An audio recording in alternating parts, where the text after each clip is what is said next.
നിങ്ങളുടെ ഇഷ്ട പരമ്പരകൾ എക്സ്ക്ലൂസീവായി സൺ നെക്സ്റ്റ് ആപ്പിലൂടെ തികച്ചും ഫ്രീ ആയി ഇപ്പോഴേ ആപ്പ് ഡൗൺലോഡ് ചെയ്യൂ. അവരൊക്കെ വലിയ വലിയ ആളുകളാ.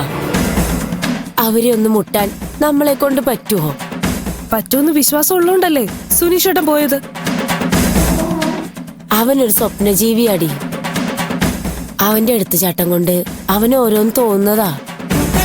ആയിക്കോട്ടെ, പക്ഷെ എന്റെ അപ്പച്ചി അവക്ക് സുനീഷേട്ടനെ ഇപ്പോഴും ഇഷ്ടമാണെന്ന് പറഞ്ഞാലല്ലേ കുഴപ്പമുള്ളൂ. അവള് സുനീഷേട്ടനെ തള്ളി പറയുന്ന എനിക്ക് ഉറപ്പാ. പിന്നെന്തിനാ അവര് സുനീഷേട്ടനെ ഉപദ്രവിക്കുന്നത്?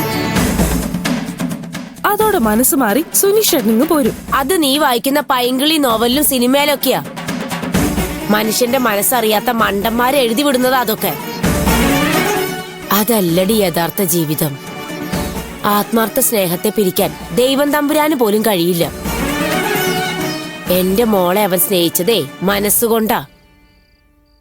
നിനക്കറിയോ, അവൾക്ക് വിലയിട്ട് അവന്മാര് തന്നിട്ട് പോയ 20 കോടി അവൻ ഈ ജന്മം കൈകൊണ്ട് തൊടില്ല. തൊടാതെ പിന്നെ അത് ബാങ്കുകാരെടുത്തോട്ടെന്നോ? അപ്പച്ചി എന്ത് മണ്ടത്തരായി പറയുന്നേ?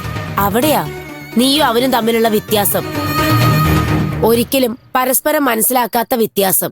ഓ പിന്നെ അപ്പച്ചി പറഞ്ഞു പറഞ്ഞ് വ്യത്യാസം ഉണ്ടാക്കാൻ നിക്കണ്ട. ഞാനും സുനീഷേട്ടനും തമ്മില് മനസ്സിലാവാത്തായിട്ടൊന്നുമില്ല. ഉണ്ടടി, നീ കാണുന്നതേ പണവും പകിട്ടുവാ. പക്ഷെ അവൻ കാണുന്നത് അങ്ങനെയല്ല. അലിവും സ്നേഹവും മാത്രമേ ഉള്ളൂ. ഓ, ഈ പറഞ്ഞത് 2 സൂപ്പർ മാർക്കറ്റിൽ കൊണ്ട് കൊടുത്ത അരിയും പച്ചക്കറിയും കിട്ടുമല്ലോ. കഷ്ടം. നിന്നോട് സംസാരിച്ചിട്ടേ ഒരു കാര്യമില്ല. വെറുതെ അല്ല എന്റെ മോൻ നിന്നെ വെറുക്കുന്നത്.